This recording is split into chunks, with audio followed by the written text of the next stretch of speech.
Hello guys, this side doctor Shravan और आज मैं बात करूंगा एक बहुत ही अलग टॉपिक पे and that is tablet nimesulide. Okay, आप लोगों ने बहुत लोगों ने सुना होगा न्यूज़ में। हाल ही में बहुत रिसेंटली इंडियन गवर्नमेंट ने उसको बैन किया है, tablet nimesulide. First point, what is nimesulide? Nimesulide एक non steroidal anti inflammatory drug है। जैसे आपका पैरासीटामोल होता है ना, वैसा एक निमोसोलाइड भी है। पैरासीटामोल हो गया, आइबुप्रोफेन हो गया, डाइक्लोफिन हो गया, वैसे एक निमोसोलाइड है जो कि एक as a pain killer, pain reliever, anti inflammatory, arthritis के कंडीशन में यूज होता है। बहुत ही कॉमन मेडिकेशन है, बट बहुत सारी western countries out of India nimesulide drug ban हो चुका था ऑलरेडी। ओके, बिकॉज उसके बहुत ही सीरियस साइड इफेक्ट है, हेपाटोटॉक्सिसिटी यानी लीवर को खराब कर देवे इसके लिए। बट इंडिया में अभी भी वो करंटली प्रैक्टिस में चालू था। रिसेंटली गवर्नमेंट ने बैन किया। On 29th of December 2025 Indian government ने section 26A of the drug and cosmetic act ban the manufacture, sale and distribution of all oral formulation of nimesulide above 100 mg with immediate release form. इसका मतलब क्या है कि nimesulide जो 100 mg का tablet है, उसका सेल, उसका डिस्ट्रीब्यूशन, उसका मैन्युफैक्चरिंग एट प्रेजेंट इंडिया में इलीगल है।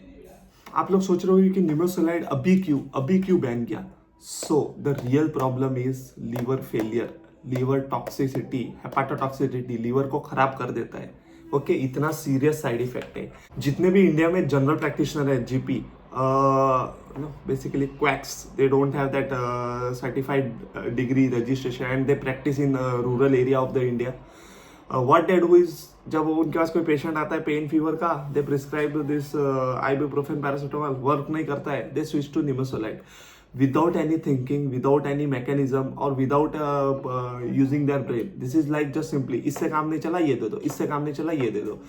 सो उसके वजह से पेशेंट को, सो ऑफकोर्स जो कॉमन पब्लिक आता है उनको पता नहीं, for them they are doctors only, so they will trust them, right? तो पेशेंट्स भी ले लेते थे and then it is like कि और इनडायरेक्टली वो लीवर डैमेज कर रहा है। एंड इंडिया का जितना भी पॉपुलेशन है वो सबका फैटी लीवर है। That is NAFLD, non alcoholic fatty liver disease. Why? the kind of food we are eating, the kind of health and lifestyle we have, बाहर का खाना, ऑयली फूड, ये वो सब मिला के it causes fatty liver. And on top of that, अगर nimesulide जैसे दवा पेट में जाते हैं तो it causes liver toxicity. It's that simple, right? There are lots of data, lots of number in lots of patient which can lead to drug induced liver failure and that indirectly leads to patient को अभी liver transplant के बिना वो survive नहीं कर सकता. So hence Indian government has taken the bigger step to ban this kind of drugs. But still in market currently the drugs are available, the quacks are practicing. Rules बना देते government but apply कहीं पे भी नहीं होता. That's the truth. Okay, so now listen to this fact. Alarmingly, nearly 46% of the patients either required liver transplantation or died due to fulminant hepatic failure, and about 1/3 develop hepatotoxicity within just 15 days of starting nimesulide tablet. So nimesulide जो है वो NSAID है and उससे सबसे main side effect is liver damage.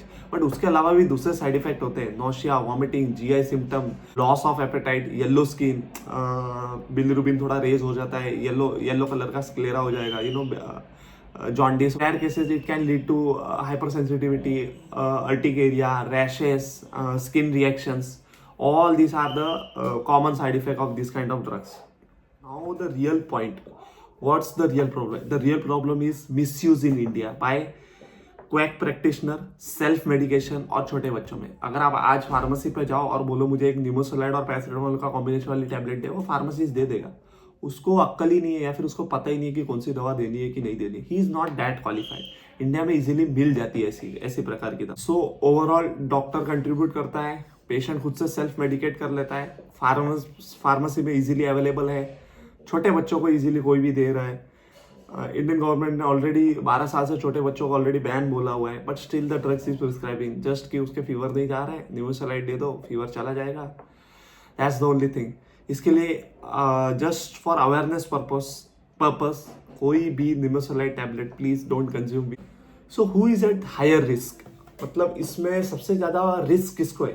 मैं एक normal हूँ, मैं एक नॉर्मल ह्यूमन बीइंग हूँ, राइट? बट मुझे नहीं पता मेरे अंदर लीवर को क्या प्रॉब्लम है, मुझे ऐसे बैठ के नहीं पता। There are no symptom, there are lots of asymptomatic patients जिनका लीवर फैटी लीवर होता है, सिरोसिस होता है, अल्कोहलिक पेशेंट्स होते हैं। अगर वो ये टैबलेट कंज्यूम कर लेते हैं बाय एनी फॉर्म, डॉक्टर्स ने लिखा हो, खुद ने ले लिया हो, still there is a lots of risk कि उसका लीवर डैमेज हो जाएगा and within 1 or 2 weeks he will lead to failure, और उसका ट्रांसप्लांटेशन का need, otherwise he will die. This are the things usually goes head to head, line by line.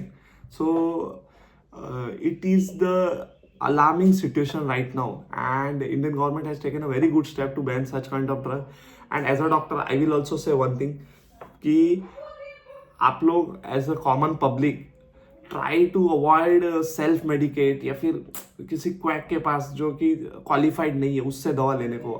Just go to a good doctor और qualified MD doctor, that will be a good to go, because they practice in such a way, I have seen myself कि they practice in such a way कि they think for all the basic side effect, they just don't go like ये काम नहीं कर रहा है तो ये करेगा। Okay, see, this is what I feel. Anyone have their own opinion. There are lots of other degree holders, BHM, they are practicing very good. I don't have problem with that. The real problem for me is like that blind practice. Like patient आया, बुखार है, paracetamol दे दिया। क्यों है बुखार, क्या कारण हो सकता है, मतलब फीवर का कॉज क्या है, फीवर प्रोफाइल करना है नहीं करना है, डे 1 पे करना है या डे 3 पे करना है। This are the things if a patient is thinking, then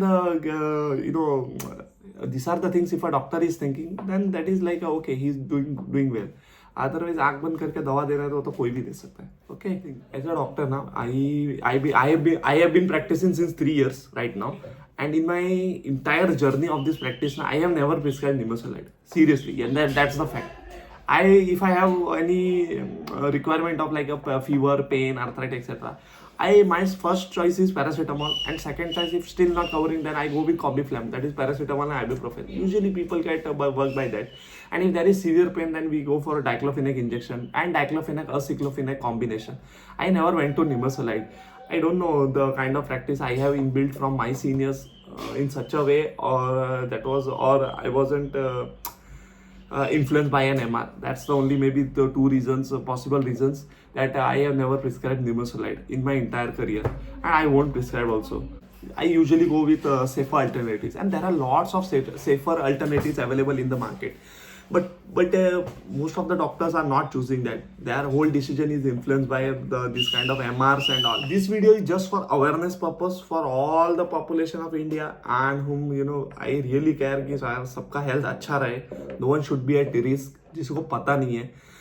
If you like this video, share with your friend who may are taking such kind of painkillers and non-NSAIDs drugs which they don't know the side effects, and help me in raising the awareness.